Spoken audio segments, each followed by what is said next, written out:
उद्धारकर्ता प्रभु यीशु मसीह, आज के दिन के लिए, सुंदर समय के लिए जो आपने आशीष के रूप में दिए, मैं आपका धन्यवाद करता हूँ। खुदावंद, इस समय जबकि समय है कि हम वचन का मनन करें, प्रभु जी आपसे विनती किया चाहता हूँ कि आप अपने वचन को प्रभु जी अपनी आत्मा के में होकर प्रभु जी हमें उतारिएगा और पूरे आदर के साथ हम आपके वचन को अपने जीवनों में रिसीव करें प्रभु जी। और जो आप अपने वचन के माध्यम से हमें बताएं, हमें सुनने के लिए काम देना, समझने के लिए बुद्धि देना और बोलने के लिए जुबान देना, और सारी महिमा केवल आपको मिले। कहीं भी हम ये ना हो कि मैंने अपनी बुद्धि से वचन दिया है, क्योंकि प्रभु ये बातें मेरी नहीं है और ना ही मेरी बुद्धि ऐसा काम करती है। लेकिन जब आप अपनी आत्मा और अपने वचन से भरते हैं, तब आपके वचन की गहरी बातें समझ में आती है। विनती को उद्धार करता प्रभु यीशु मसीह के नाम से मांगता हूं, सुनो प्रभु का आमीन। एक जगह चलने से पहले आपने बाइबल में देखा वो कौन सा है? मांगो तो तुम्हें मिलेगा, मत्ती 7 और उसकी 7वीं वर्ष। एक बार इसको पढ़ के तब हम आगे मैसेज में चलेंगे। 7:7 मांगो तो तुम्हें दिया जाएगा, ढूंढो तो तुम पाओगे। लिखा है मांगोगे तो तुम्हें दिया जाएगा, ढूंढोगे तो पाओगे, खटखटाओ तो तुम्हारे लिए खोला जाएगा। खटखटाओगे तो तुम्हारे लिए खोला जाएगा। आगे तुम में से ऐसा क्योंकि जो कोई मांगता है उसे मिलता है। खुदावन इस बात को क्लियर कर देता है और अपनी मोहर लगा देता है इस बात पे कि जो कोई मांगता है खुदावन उसको देता है। अगर आप नहीं मांगोगे तो खुदावन नहीं देगा।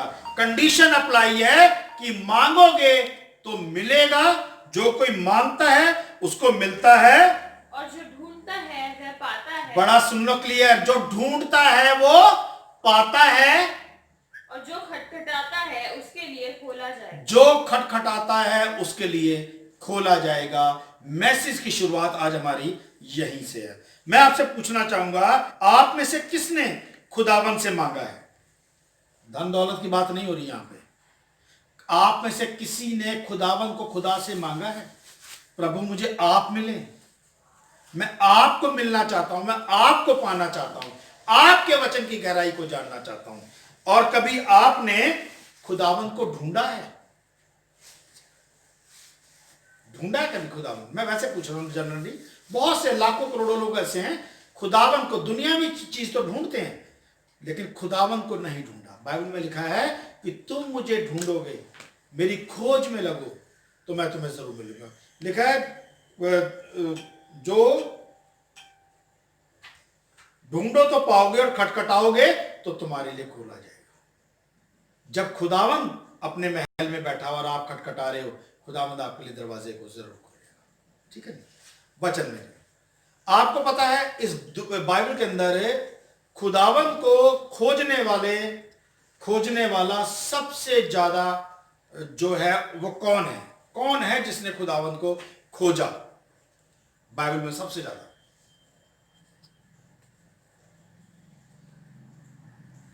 बता सकते हैं बाइबल में जो बताया गया खुदा को सबसे ज्यादा किसने खोजा और किसने नहीं खोजा और उसको खुदा मिल गया?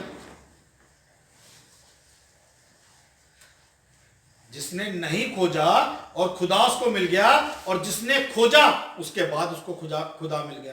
पौलुस नहीं खोजा तो मिल गया। हाँ, आप कह सकते हैं, आपकी बात है यहाँ पे नहीं, लेकिन पौलुस जो था ना, वो लिखा है महायाजकों की रीति पे, वो यहूदी था और वो उसने गमीएल के पैरों में बैठ के वचन की पूरी जानकारी थी उसको। वो मसाया की खोज में था लेकिन यीशु को वो मसाया नहीं मानता था। आपने किसका बताया सर? डाकू। उसने नहीं खोजा और फिर भी उसने पा लिया। हाँ ठीक है। और कोई? आपने सही बताया, ये भी बिल्कुल सही है। ठीक है, आप निकालिएगा लूका, उसका मत्ती पे जरूर निशान लगा के रखना प्लीज। लूका उसका पहला अध्याय और उसकी 26वीं आयत से पढ़िएगा।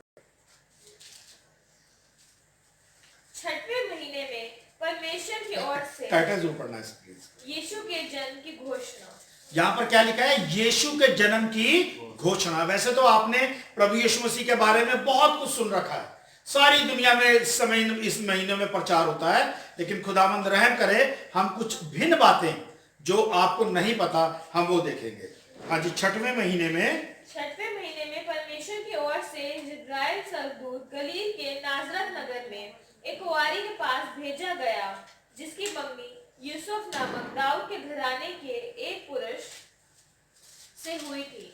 क्या लिखा है कि छठवें महीने में, बड़ा क्लियर लिखा है। इसका मतलब ये कि अलिशबा पहले महीने की पहली तारीख को ही गर्भवती हुई, और वो यूहन्ना जो था वो प्रभु यीशु मसीह से कितना बड़ा था? 6 महीने बड़ा। ये छठवें महीने में लिखा है खुदावन की ओर से गलील के नासरत में एक कुंवारी के यहां, जिसका नाम मरियम था, जिसकी मंगनी यूसुफ के साथ हुई थी, जिब्राइल स्वर्गदूत भेजा गया।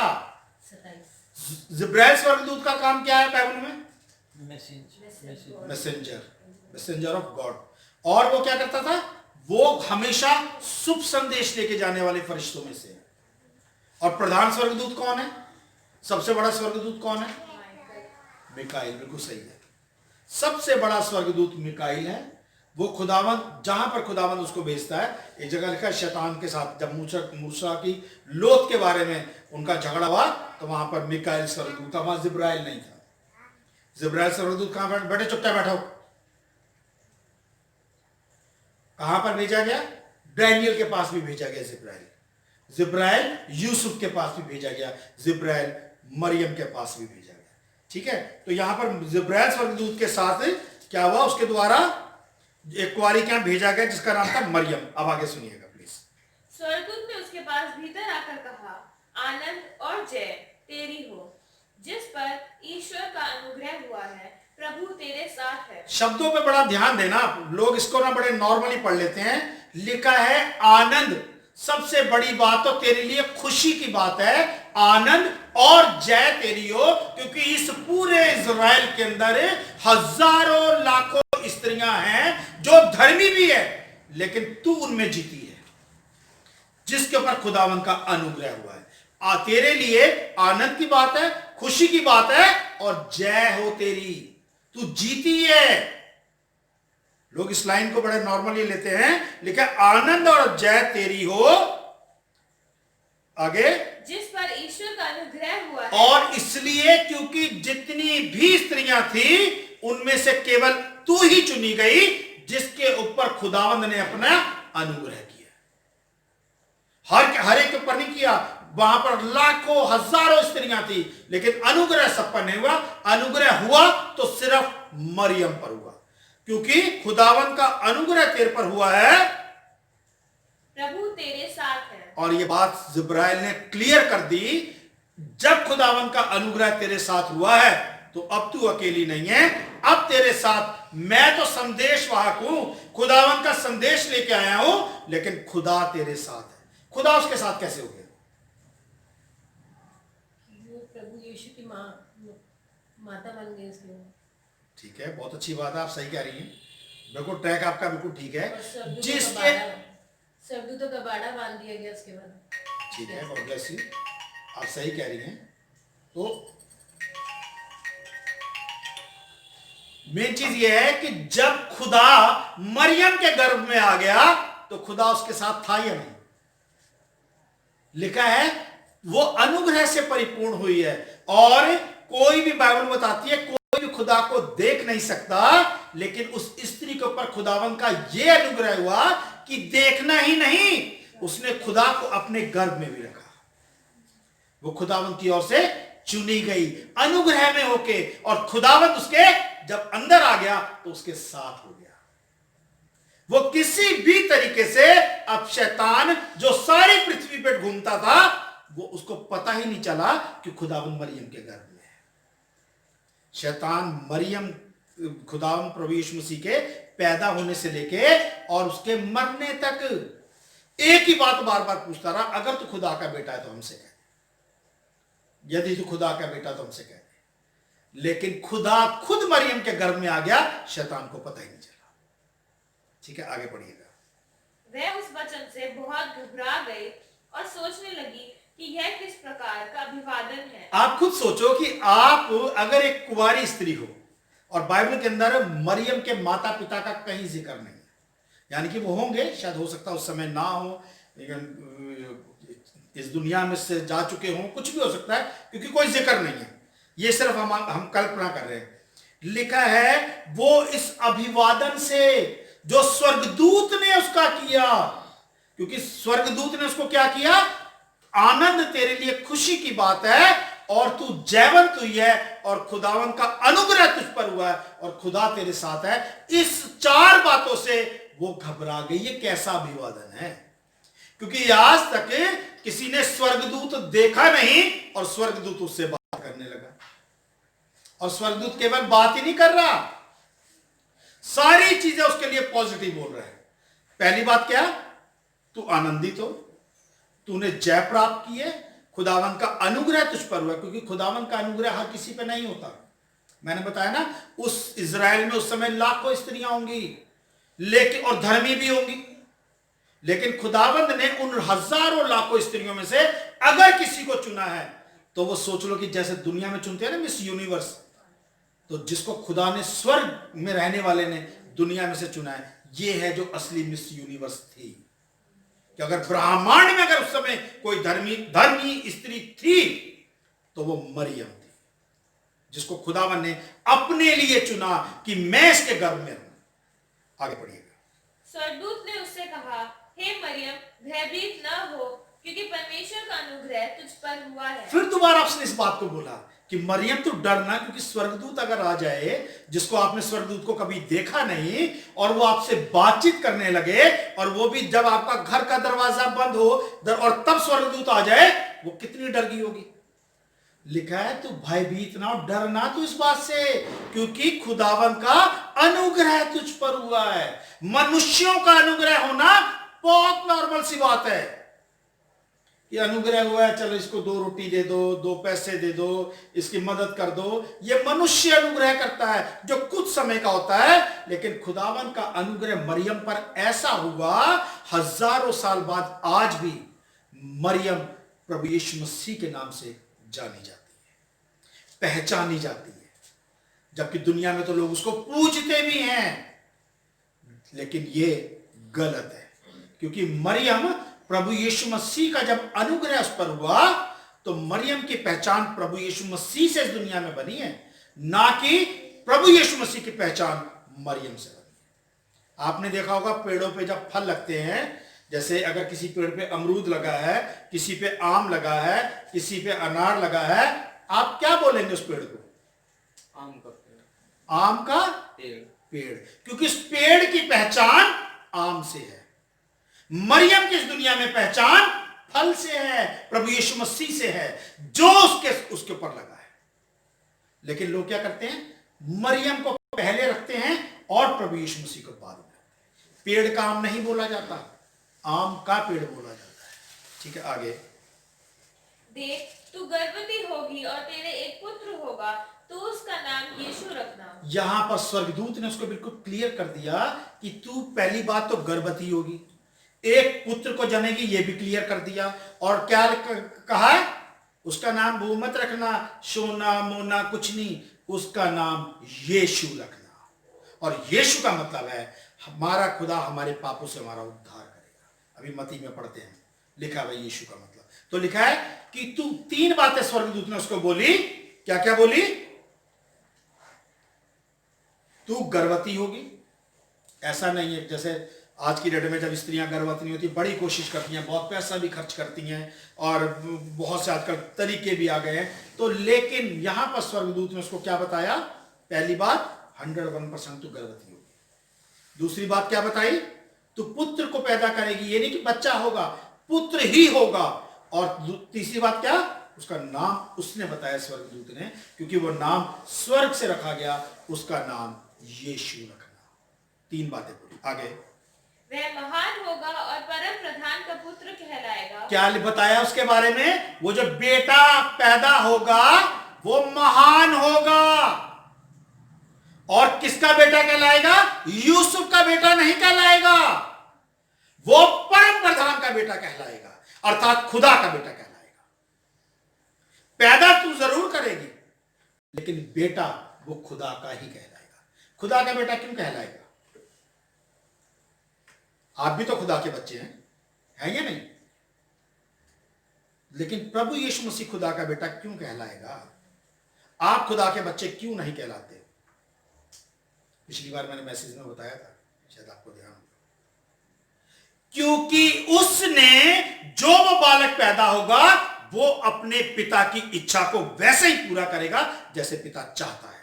हम वो बच्चे हैं, हम उसकी इच्छा को सुनते तो हैं, पढ़ते तो हैं, जानते तो हैं, लेकिन हम पूरा नहीं करते। इसलिए हम उसके पुत्र, अपने आप को तो कहते हैं कि हम उसके बेटे और बेटियां हैं, लेकिन हम अपने जीवनों में उसकी इच्छा को पूरी नहीं करते, जबकि प्रभु यीशु मसीह ने अपने पिता की इच्छा को पूरा किया, इसलिए वो परम प्रधान का पुत्र कहलाएगा। आगे, और प्रभु परमेश्वर उसके पिता दाऊद को का सिंहासन उसको देगा। किसका देगा?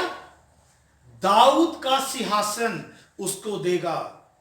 आपको पता है खुदावन ने अपनी सेवकाई के लिए किन को चुना था? कौन से गोत्र को चुना था? यहूदा। नहीं, खुदावन ने अपनी सेवकाई के लिए लेवी गोत्र को चुना था। लेवी थे जो खुदावन की सेवकाई करते थे। यहूदा जो है, यहूदा का जो गोत्र है, दाऊद का जो मूल, दाऊद तो यहूदा के गोत्र में से है, लेकिन यहां पर खुदावंद ने गोत्र बदल दिया। यहां पर खुदावंद ने जो यहूदा के, लेवी के गोत्रों में से, यानी कि जो उसकी सेवा कर रहे थे, उनमें से नहीं आया। किन में से आया? यहूदा के गोत्र में से आया। क्योंकि यहां पर क्लियर किया, पढ़ना इस बात को। और प्रभु परमेश्वर उसके पिता दाऊद का सिंहासन उसे देगा। लिखा है प्रभु परमेश्वर उसके पिता दाऊद का सिंहासन उसको देगा। किसका सिंहासन? दाऊद का सिंहासन उसको देगा। ठीक है जी। एक जगह से और अभी आया है तो मैंने कहा चलो देख लेते हैं, अगर वो मिल जाए, खुदावंद रहम और दया करे। ठीक है, आगे पढ़िएगा प्लीज। और वह याकूब के घराने पर सदा राज्य करेगा। याकूब के घराने पर, किसके लिखा है? और वह याकूब के घराने पर सदा राज्य याकूब के घराने पे सदा राज करेगा। अब जो बात अभी सिस्टर ने जैसे बोली है, इस बात का समझ लेना बहुत जरूरी है, क्योंकि अगर ये बात मैसेज में नहीं बोलेंगे तो हो सकता है बहुत से लोगों को लगे कि ये क्या बात बोल दी है। आप निकालिएगा इब्रानियों उसका 7वां अध्याय, क्योंकि बहुत से लोगों को इस बात के बारे में नहीं पता है।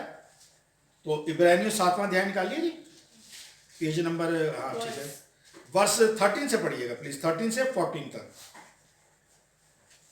क्योंकि जिसके विषय में ये बातें नहीं, टाइटल पढ़िए पहले। मलिकिसिदक के सदृश दूसरा याजक। पहला याजक कौन था?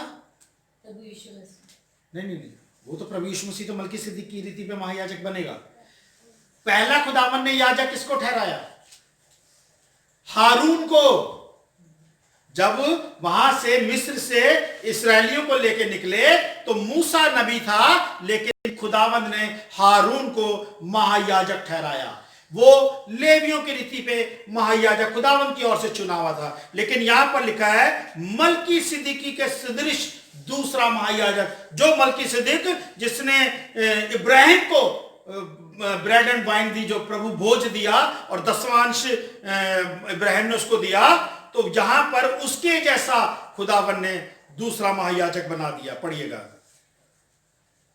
क्योंकि जिसके विषय में, नहीं, उसकी 11वीं से पढ़िएगा। यदि लेवी याजक पद के द्वारा सिद्धि प्राप्त हो सकती, जिसके सहारे लोगों को व्यवस्था मिली थी, तो फिर क्या आवश्यकता थी कि दूसरा याजक मलिकिसिदक की रीति पर खड़ा हो? क्लियर हो गया जी। अगर लेवियों के तरीके से अगर सिद्धि मिल सकती, लिखा है यदि लेवी याजक के पद के द्वारा सिद्धि मिल सकती, अगर उससे मेरा और आपका उद्धार हो सकता, यदि उससे मेरा और आपका छुटकारा हो सकता, तो लिखा है जिसके सहारे लोगों को व्यवस्था मिलती थी। क्योंकि लोगों को व्यवस्था किनके द्वारा मिलती थी? लेवियों के द्वारा। खुदावन ने लेवियों को चुना था, जो लेवी लोगों को खुदावन की व्यवस्था बताते थे, जो मूसा ने उनको बताई थी। अगर उनके द्वारा मिलती तो लिखा है तो फिर क्या आवश्यकता थी कि दूसरा याजक मलकीसिदकी की रीति पर खड़ा हो? फिर क्या जरूरत थी दूसरा खुदावन को याजक बनाने की? अगर उन्हीं से वो काम हो जाता तो खुदावन को भेजने की, प्रभु यीशु मसीह को भेजने की जरूरत ही नहीं है। आगे, और हारून की रीति का न कहलाए, क्योंकि हारून की रीति पे प्रभु यीशु मसीह वो या महायाजक नहीं कहलाया, क्योंकि हारून जो महायाजक है वो दूसरा है, वो लेवियों की रीति का महायाजक है, लेकिन प्रभु यीशु मसीह मलकीसिदकी की रीति पे महायाजक है। आगे, क्योंकि जब याजक का पद बदला जाता है तो व्यवस्था का भी बदलना अवश्य है। लिखा है जब याजक का पद बदला जाता है, खुदावंद ने हारून याजक की जगह प्रभु यीशु मसीह को मलकीसिदकी की रीति पे महायाजक बना दिया। जब याजक का पद बदला जाता है तो व्यवस्था का भी बदलना जरूरी है। व्यवस्था कैसे बदली? पुराने टाइम में व्यवस्था बताई गई, आंख के बदले आंख, दांत के बदले दांत और जान के बदले जान। लेकिन प्रभु यीशु मसीह कहता है कि अगर कोई तेरी एक गाल पे थप्पड़ मारे तो उसकी और दूसरी भी फेर दे। प्रभु यीशु मसीह कहते हैं अगर कोई तुम्हें श्राप दे तो तुम उसके लिए क्या करो? प्रार्थना करो। अगर कोई तुम्हें सताए तो तुम उसको आशीष दो। व्यवस्था बदल दी गई क्योंकि महायाजक बदल दिया गया। आप समझ रहे हैं? बड़ी गहरी बात है। अगर प्लीज अगर आप इस बात को समझ सकेंगे, व्यवस्था बदल गई। हम देखते हैं ना पुराने नियम में हमें बहुत सी बातें लिखी हैं, लेकिन नए नियम में आके हम कहते हैं कि यहां पर तो पुराने नियम में तो लिखा हुआ है मानने के लिए, लेकिन नए नियम में आके थोड़ा चेंज हो गया। क्योंकि जब या महायाजक चेंज हुआ तो बाइबल बताती है व्यवस्था का भी चेंज होना जरूरी था। आगे, क्योंकि जिसके विषय में ये बातें कही जाती हैं, नहीं 12वीं आयत आपने छोड़ दी। क्योंकि जब याजक का पद बदला जाता है तो व्यवस्था का भी बदलना आवश्यक है। हाँ ठीक है। क्योंकि जिसके विषय में बातें कही जाती हैं कि वह दूसरे गोत्र का है, जिसमें से किसी ने वेदी की सेवा नहीं की। वो कहते हैं ये तो दूसरे गोत्र का है, ये तो याकूब के गोत्र का है, और इन्होंने तो कभी वेदी की सेवा ही नहीं की, क्योंकि वेदी की सेवा लेवी करते थे। तो ये तो दूसरे गोत्र का है, ये कैसे इस पर चुना जा सकता है? यही तो बात सारे फकीर और फरीसी बोलते थे कि ये तो यूसुफ और मरियम, इनको तो हम जानते हैं, ये खुदा की सेवा कैसे कर सकते हैं? ये तो दूसरे गोत्र का है, कैसे ये खुदावन की सेवा के लिए चुना जा सकता है? ये कैसे अपने आप को खुदा का बेटा कह सकता है? क्योंकि शैतान ढूंढ रहा था लेवियों में से कोई लड़की गर्भवती होगी, क्योंकि उसको पता है खुदावंद अपनी सेवा के लिए जो महायाजक है उन्हीं में से होकर आएगा। लेकिन खुदावंद ने गोत्र ही बदल दिया, महायाजक ही बदल दिया, व्यवस्था ही बदल दी। आगे, तो प्रकट है कि हमारा प्रभु यहूदा के गोत्र में से उदय हुआ है। क्लियर हो गया जी? हमारा प्रभु अर्थात प्रभु यीशु मसीह यहूदा के गोत्र से प्रकट हुआ, क्योंकि खुदावंद ने गोत्र को बदल दिया। आगे, और इस गोत्र के विषय में मूसा ने याजक पद की कुछ चर्चा नहीं की। मूसा को पता ही नहीं था खुदावंद आगे जाके गोत्र, क्योंकि मूसा ने क्या कहा, मेरे जैसा खुदा एक नबी भेजेगा, ये बात उसने बोल दी, लेकिन वो कौन से गोत्र में से आएगा खुदा ने ये वाली बात मूसा को नहीं बताई थी, क्योंकि लिखा है मूसा ने इसके बारे में कोई जिक्र नहीं किया, खुदा ने उसको बताई नहीं तो वो बता देता कि लेवियों को छोड़ के खुदावन यहूदा के गोत्र में से आएगा। शैतान फिर अपनी नजर यहूदा के गोत्र पे भी रखता। उसको तो यही है कि अगर खुदा अगर आएगा, अगर कोई कुंवारी, लिखा है मैं तेरे वंश के बीच में और स्त्री के वंश में बैर उत्पन्न करूंगा, तो शैतान इंतजार कर रहा था लेवियों में से कोई स्त्री गर्भवती होगी। लेकिन खुदावन ने गोत्र ही बदल दिया, महायाजक ही बदल दिया, व्यवस्था ही बदल दी, क्योंकि मूसा ने इसका जिक्र नहीं किया। बाइबल में क्लियर लिखा हुआ है। दोबारा जी करूंगा, आप समझ रहे हैं इस बात को? बड़ी गहरी बात है। मैं खुदावंद रहम और दिया करे, क्योंकि ये बात खुदावंद का वचन है, क्योंकि मेरी बातें नहीं। अगर मैं बोलूं तो आपको लगेगा कि पता नहीं कहां से कहां बात कर रहे हो। यहूदा के गोत्र से ही तो हुआ। हाँ, यहूदा के गोत्र में से हुआ, लेकिन बाइबल के अंदर इसका जिक्र नहीं दिया था। पहले मूसा के टाइम में नहीं है जिक्र, यशाया के टाइम में है, क्योंकि लिखा है कि एक कुंवारी गर्भवती होगी। मैं दाऊद लिखा ना, ठूठ, बाइबल में लिखा ना कि पेड़ को जब काटा जाता है तो ठूंठ छोड़ी जाती है ताकि उसमें से फिर दोबारा निकल आता है। खुदावंद यही कहता है, ये उसी ठूंठ में से ही निकल के आ गया मसीह। आगे पढ़िएगा लूका से।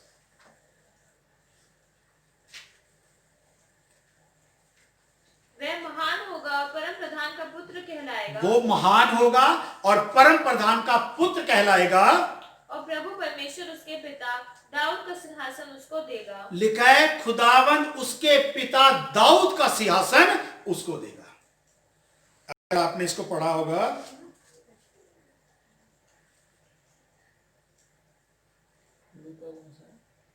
आप ये इब्रानियों भी खोल के रखना प्लीज। इब्रानियों भी आपने खोल रखा नहीं, भी कर दिया। लिखा है खुदावंद अब उसके मूल पिता दाऊद का सिंहासन उसको देगा। आगे दाऊद का सिंहासन उसको देगा। 33वीं है। और वह याकूब के घराने पर सदा राज्य करेगा। लिखा है वो याकूब के घराने पे 33 साल तक राज नहीं करेगा। लिखा है उसके बाद अगर आप बाइबल पढ़ेंगे तो आपको आदम से लेके और यीशु मसीह तक वंशावली मिलेगी। यीशु मसीह के बाद की वंशावली नहीं है। क्यों नहीं है? क्योंकि अब वो सदा के लिए याजक बन गया है। अब उसके अलावा अब जो पैदा होंगे हम उसके बच्चे पैदा होंगे, लेकिन राज अगर करेगा उस सिंहासन के ऊपर तो केवल प्रभु यीशु मसीह करेगा। इस दुनिया के अंत तक अब उस सिंहासन पर अगर कोई बैठा है तो कौन बैठा है? केवल प्रभु यीशु मसीह। क्या लिखा है? पढ़िएगा। और उसके राज्य का अंत न होगा। उसके राज्य का अंत ना होगा। क्यों उसके राज्य का अंत नहीं होगा? क्योंकि वो मरेगा ही नहीं, वो सदा तक जीवित रहेगा। और जो सदा तक जीवित रहेगा वो सदा तक खुदावन की गद्दी पे, दाऊद की गद्दी पे विराजमान रहेगा। उसके राज्य का अंत ना होगा। मरियम ने स्वर्गदूत से कहा, यह कैसे होगा? मैं तो पुरुष को जानती ही नहीं। अब एक बार इब्रानियों निकाल लीजिएगा दोबारा, उसकी 12वीं आयत पढ़िएगा।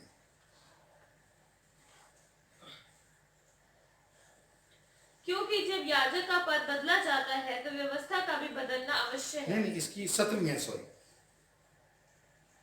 क्योंकि उसके विषय में यह गवाही दी गई है, तू मलिकिसिदक की रीति पर युगानुयुग याजक है। तो मलिकिसिदकी की रीति पे युगान युग, जब तक ये युग चलेगा अब तू ही यहाँ का महायाजक है। अब तू ही यहाँ का राजा है। अब तेरे अलावा कोई यहाँ पे इस गद्दी के ऊपर विराजमान नहीं हो सकता। बाइबल में इस बात को क्लियर कर दिया और यहीं पे लूका में भी कर दिया कि उसके राज्य का अंत ना होगा। आ जाइए लूका पे, आ जाइएगा। स्वर्गदूत ने उसको उत्तर दिया। सॉरी 34वें से पढ़िएगा। मरियम ने स्वर्गदूत से कहा, मरियम ने स्वर्गदूत से कहा, यह कैसे होगा? मैं तो पुरुष को जानती ही। मरियम ने स्वर्गदूत से कहा कि आपकी सारी बातें ठीक है, लेकिन ये कैसे होगा?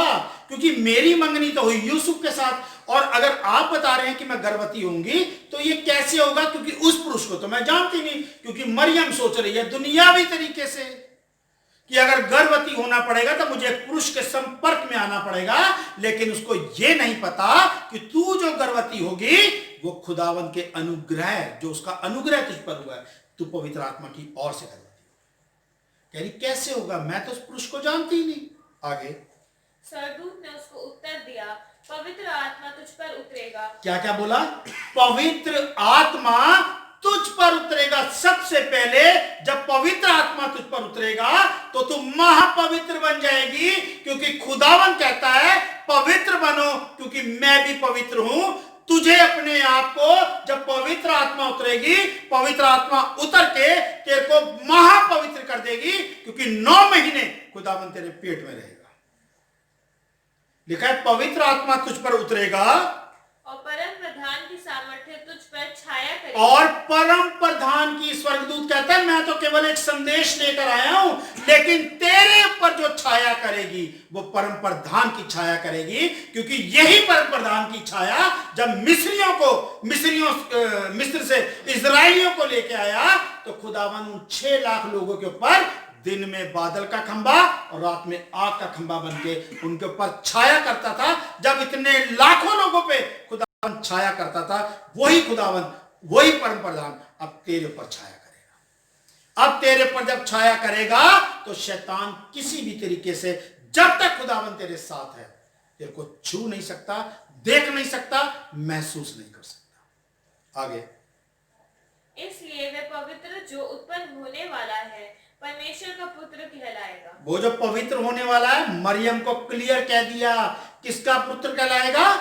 खुदावन का पुत्र कहलाएगा वो। आगे, और देख तेरी कुटुंबिनी इलीशिबा के भी बुढ़ापे में पुत्र होने वाला है, ये उसका जो बांझ कहलाती थी 6वां महीना है, क्योंकि जो वचन परमेश्वर की ओर से होता है वह प्रभाव रहित नहीं होगा। यहां पर बाइबल बताती है हमारे जीवनों में खुदावन का वचन प्रभाव क्यों नहीं डालता, जबकि वर्ष बताती है जो वचन खुदावन की ओर से होता है वो कभी भी प्रभाव रहित नहीं होता। उसका प्रभाव तुम्हारे पर जरूर रहना चाहिए, लेकिन हम उस वचन को अपने अंदर बोने ही नहीं देते। इससे पहले कि वचन सुने, शैतान ने लिखा है, वो है ना बीज बोने वाले का, कुछ राह के किनारे गिना, अभी तो गिरा ही भी नहीं, शैतान पहले उठा के ले जाता है, क्योंकि खुदावंत का अगर वचन बोया जाएगा वो प्रभाव रहित नहीं हो सकता। बाइबल आगे, मरियम ने कहा, देख मैं प्रभु की दासी हूँ, मुझे तेरे वचन के अनुसार हो। मरियम ने ये नहीं कहा स्वर्गदूत मेरी मंगनी हो गई है, अगर मैं इस तरीके से करूंगी तो आप मुझे बताइएगा क्या यूसुफ मेरे साथ रहेगा, या मैं अपने आदमी से यूसुफ से एक बार मैं सलाह कर लूं कि मुझे ये स्टेप लेना चाहिए या नहीं, क्योंकि मैं अगर गर्भवती होगी तो लोग तो मुझे व्यभिचार नहीं समझ के मार डालेंगे। लेकिन उसने खुदावन की योजना को अपने जीवन में रिसीव किया। उसने ये नहीं कहा मैं अपने आदमी से पूछूंगी, अपने घर वालों से पूछ लूं, अपने रिश्तेदारों से पूछ लूं, लोग क्या कहेंगे। उसने कहा, क्या बोला? मरियम ने कहा, देख मैं प्रभु की दासी, देख मैं प्रभु की दासी हूं। अगर मैं उसकी दासी हूं तो मेरे ऊपर केवल उसी का अधिकार है। दुनियावी रूप से यूसुफ मेरा पति जरूर है, लेकिन मैं प्रभु की दासी हूं। आगे क्या लिखा है? मुझे तेरे वचन के अनुसार, जो वचन स्वर्गदूत ने को उसने बोला कि जो वचन तू खुदावन की ओर से लेके आया है, मुझे तेरे उस वचन के अनुसार, क्योंकि वचन से ही मरियम गर्भवती हुई, उसने कहा मुझे तेरे वचन के अनुसार हो। तब स्वर्गदूत उसके पास से चला गया। तब स्वर्गदूत उसके पास से चला गया। उसके बाद लिखा है कि मरियम ने जो है मरियम का स्तुति गान, और आपको पता अपने स्तुति गान के अंदर मरियम ने क्या बात बोल दी, उसी बात के कारण आज रोमन कैथोलिक है। पढ़ा आपने मरियम का स्तुति गान, ये जो इसके बाद ही है 46वीं आयत से पढ़िएगा, उसकी 48वीं आयत। क्योंकि उसने अपनी दासी की दीनता पर दृष्टि की है, इसलिए देखो अब से सब युग युग के लोग मुझे धन्य कहेंगे। उसने कहा उसने अपनी दासी की दीनता पर अपनी अनुग्रह की दृष्टि की है, तो अपने आप उसने क्या बोल दिया? अब से युग युग के लोग, यानी कि जब तक ये दुनिया रहेगी, युग युग के लोग मुझे धन्य बोले। इसी वर्ष को लेके वो बोलते हैं, हे मरियम तू धन्य है, क्योंकि मरियम ने जो शब्द बोल दिया खुदावंत की ओर से वो पूरा हो गया। आप समझ रहे इस बात को? नहीं, यही लिखा है ना, अब से युग युग के लोग क्या बोला है? प्रभु यीशु मसीह को, खुदावंत के बेटे को धन्य बोलेंगे। उसने अपने लिए लिखा, अब से युग युग के लोग मुझे धन्य बोलेंगे। ठीक है, दूसरा अध्याय, इसी का दूसरा अध्याय, उसकी 8वीं है। इस बीच में अभी वेडनेसडे एक और आएगा, खुदावन चाहेगा तो हम देखेंगे। हाँ जी, पढ़िए। स्वर्गदूतों द्वारा चरवाहों को संदेश। स्वर्गदूतों द्वारा चरवाहों को संदेश। किसको? स्वर्गदूतों द्वारा चरवाहों को संदेश। यहां पे स्वर्गदूत के द्वारा चरवाहों को संदेश नहीं लिखा, क्योंकि मरियम के पास एक स्वर्गदूत भेजा गया, लेकिन चरवाहों के पास ढेरों स्वर्गदूत भेजे गए, इसीलिए स्वर्गदूतों लिखा है। स्वर्गदूतों के द्वारा चरवाहों को संदेश, पढ़िएगा। और उस देश में कितने गडरिये थे जो रात को मैदान में रहकर अपने झुंड का पहरा देते थे। देखा आपने क्या लिखा इस वर्ष में? उस देश के अंदर कितने गडरिये थे, ढेरों थे, सैकड़ों थे, कि वो चरवाही करते, रात को मैदानों में रह के अपने झुंड की क्या करते थे? रखवाली करते। बहुत थे, लेकिन खुदावंत का अनुग्रह एक छोटे से झुंड पे हुआ। सारी गड़ियों के पास स्वर्गदूत नहीं भेजे गए। वहां पे गौशाला के अंदर सैकड़ों यानी कि कितने स्वर्ग वो नहीं आ गए चरवाहे। वहां पर सिर्फ जिनके पास संदेश गया वो ही पहुंचे। पढ़िएगा आगे। और प्रभु का एक दूत उनके पास आ खड़ा हुआ और प्रभु का तेज उनके चारों ओर चमका और वह बहुत डर गए। लिखा है प्रभु का एक दूत उनके पास आके खड़ा हुआ और जब प्रभु का तेज उनके चारों ओर चमका तो वो क्या हुआ? डर गए। इसको एक बार यहीं पे रखना प्लीज, निकाल लीजिएगा यशाया उसका 9वां अध्याय।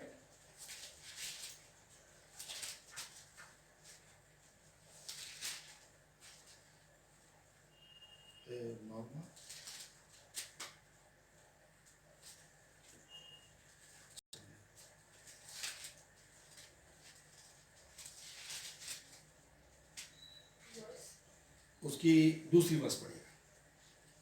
जो लोग अंधेरे में चल रहे थे उन्होंने बड़ा उजाला देखा। लिखा जो लोग अंधियारे में चल रहे थे, ये जितने भी चरवाहे थे बेचारे अंधेरे में रहते थे, जंगलों में रहते थे, कोई लाइट नहीं, अगर एक छोटी सी मशाल जला ली वही थोड़ी बहुत रोशनी होती थी। जो लोग अंधियारे में चल रहे थे उन्होंने बड़ा उजियाला देखा। जो लोग उजियाले में चल रहे हैं उनके पास उजियाला नहीं आया, जो अंधियारे में चल रहे थे, हम जो है हम अंधियारे में चल रहे थे, हमारे जीवनों में खुदावंद जब आया हमारे जीवनों में उजियाला आया, बहुत बड़ा उजियाला आया, क्योंकि वो लिखा है वो जगत की ज्योति है।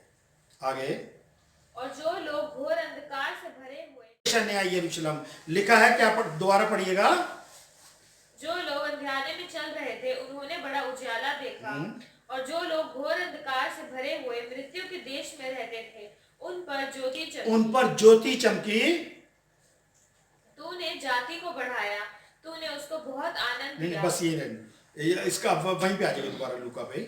तो यहाँ पर लिखा वो अंधियारे में थे, खुदावंद ने उनके ऊपर ज्योति को चमकाया। हम अंधियारे पे थे अन्य जातियां, खुदावंद ने हमारे ऊपर ज्योति को चमकाया, हमारे अंधियारों को दूर किया। लेकिन उसके बावजूद भी आज भी हमारे जीवनों में वो ज्योति चमकने के बाद भी अंधियारा है, सिर्फ इसलिए क्योंकि हमने अंधियारा देखा जरूर, हमने अंधियारा महसूस जरूर किया, लेकिन हमारे काम बुरे थे। बाइबल के अंदर एक वर्ष है, वो अंधियारे में रहते थे क्योंकि उनके काम बुरे थे। हम अपने बुराई के कामों की वजह से रोशनी में नहीं आना चाहते। पढ़िएगा प्लीज। तब स्वर्गदूत ने उनसे कहा, मत डरो, क्योंकि देखो मैं तुम्हें बड़ा आनंद का सुसमाचार सुनाता हूँ जो सब लोगों के लिए होगा। यहाँ पर बिल्कुल क्लियर लिखा है, मत डरो क्योंकि मैं तुम्हें बड़े आनंद का सुसमाचार सुनाता हूँ। खुदावन ने ये बड़े आनंद का सुसमाचार मेरे और आपके लिए रखा है और लिखा है मत डरो, लेकिन हम डरते हैं। हम उस सुसमाचार को जो हमारे जीवन में खुदावंद लेके आया, स्वर्गदूत लेके आया, हम उसको दुनिया को बताते हुए डरते हैं। आगे। कि आज दाऊद के नगर में तुम्हारे लिए उद्धारकर्ता जन्मा है और यही मसीह प्रभु है। यहाँ पे बिल्कुल क्लियर कर दिया कि आज दाऊद के नगर में तुम्हारे लिए और हमारे लिए एक उद्धारकर्ता, अनेक नहीं लिखा है कि अनेक लोगों के द्वारा उद्धार होगा, केवल एक ही है, अर्थात यीशु जिसके द्वारा उद्धार होगा। एक उद्धारकर्ता जन्मा है और यही मसीह प्रभु है। ये वही मसीह है जिसके लिए मूसा ने कहा था कि खुदावंद मेरे बाद एक नबी को भेजेगा, तुम उसकी सुनना और उसकी मानना। आगे। और इसका तुम्हारे लिए यह पता है कि तुम एक बालक को कपड़े में लिपटा हुआ और चन्नी में पड़ा पाओगे। क्या उनको एड्रेस बताया गया कि उसका तुम्हारे लिए यह पता है, क्योंकि बैतलहम में जब लोग नाम लिखवाने आए तो सैकड़ों की तादाद में, हजारों की तादाद में थे और वहां पे बहुत गौशालाएं होंगी, लेकिन एड्रेस क्या बताया गया? और हो सकता उस दिन बहुत सी लेडीज की डिलीवरी भी हुई है, लेकिन क्या लिखा? जो बालक उत्पन्न हुआ है, लिखा वो कपड़े में लिपटा हुआ और गौशाला में पड़ा हुआ, क्योंकि पूरे बैतलहम के अंदर कोई भी लेडीज तब से लेके आज तक इस दुनिया में कोई ऐसी लेडीज नहीं हुई है कि जिसकी डिलीवरी गौशाला में, कि तुम एक बालक को कपड़े में लिपटा हुआ और जहां पर सबसे ज्यादा इंफेक्शन होने का डर है, गौशाला में पाओगे। आगे। तब एकाएक उस स्वर्गदूत के साथ स्वर्गदूतों का दल परमेश्वर की स्तुति करते हुए और यह कहते दिखाई दिया, आकाश में परमेश्वर की महिमा और पृथ्वी पर उन मनुष्य में जिनमें वह प्रसन्न है शांति हो। बस अब यहाँ पर एक छोटी सी बात मैं करूंगा, क्योंकि खुदावन का धन्यवाद हो आज के मैसेज के लिए। आप देखिएगा कि उनके पास जब खुदावन का वचन पहुंचा कि तुम एक बालक को कपड़े में लिपटा और चरनी में पड़ा पाओगे, ये सुनने के बाद जो गलड़िए हैं वो रुके नहीं, जंगल में थे, लिखा कि मैदानों में थे, और मैदान हमेशा बसत से बाहर होता है, सुबह चले जाएंगे नहीं। पढ़िएगा आगे क्या लिखा है। आकाश में परमेश्वर की महिमा, पृथ्वी पर उन मनुष्य में जिनसे वह प्रसन्न है शांति हो। जब स्वर्गदूत उनके पास से स्वर्ग को चले गए तो गडरिये ने आपस में कहा, आओ हम बैतलहम जाकर यह बात जो हुई है और जिसे प्रभु ने हमें बताया है देखें। उन्होंने ये नहीं कहा कि सुबह चलेंगे या चलो बाद में देख लेंगे। उसने कहा ये जो बात प्रभु ने अपने दूतों के द्वारा हमें बताई है, चलो हम बैतलहम चलें और क्या करें, उस बालक को जो हमारे लिए उद्धार करता अर्थात मसीह पैदा हुआ है, हम उसको जाके दें। आपको पता है कि ये बात खुदावंद ने चरवाहों को क्यों बताई और लोगों को क्यों नहीं बताई?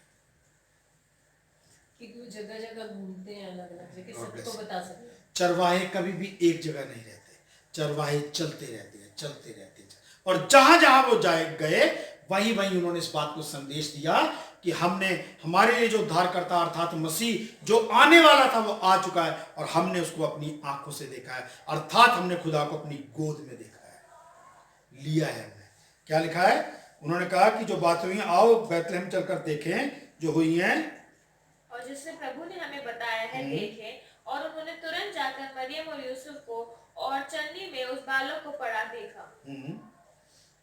इन्हें देखकर उन्होंने वह बात जो इस बालक के विषय में उनसे कही गई थी प्रकट की। यहां पर सिर्फ 3 जने हैं, मरियम, यूसुफ और वो बालक। लिखा है उन्होंने, दोबारा पढ़ना प्लीज, 16वीं आयत। और उन्होंने तुरंत जाकर मरियम और यूसुफ तुरंत जाकर, सुबह होने का इंतजार नहीं किया उन्होंने, आधी रात को जब उनके पास संदेश आया तुरंत जाकर उन्होंने चरनी में जाकर मरियम और यूसुफ को और चरनी, पढ़ना प्लीज। और चरनी में उस बालक को पड़ा देखा। चरनी में उस बालक को पड़ा देखा, यानी कि एड्रेस बिल्कुल क्लियर था।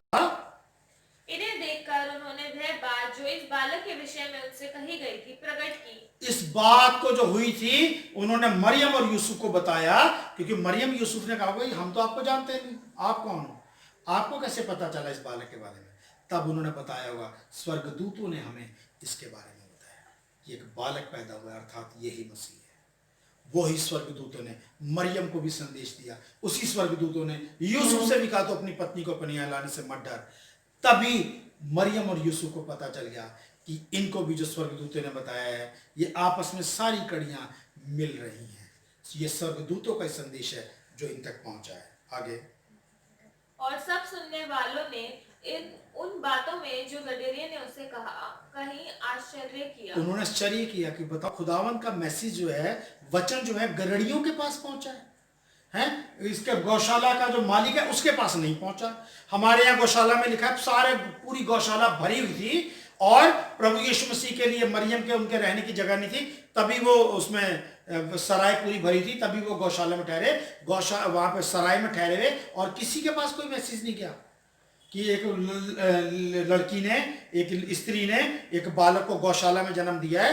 कोई नहीं आया वहां से सराय से निकल के उस बालक को देखने, लेकिन खुदावन ने अपने गड़ड़ियों के पास संदेश भेजा और लिखा वो तुरंत उस बालक को देखने चले गए, और उन्होंने उस बालक को, मरियम को और उसके पिता यूसुफ को जब देखा तो ये सारी बातें जो उनको स्वर्गदूतों के द्वारा गई थी बताया।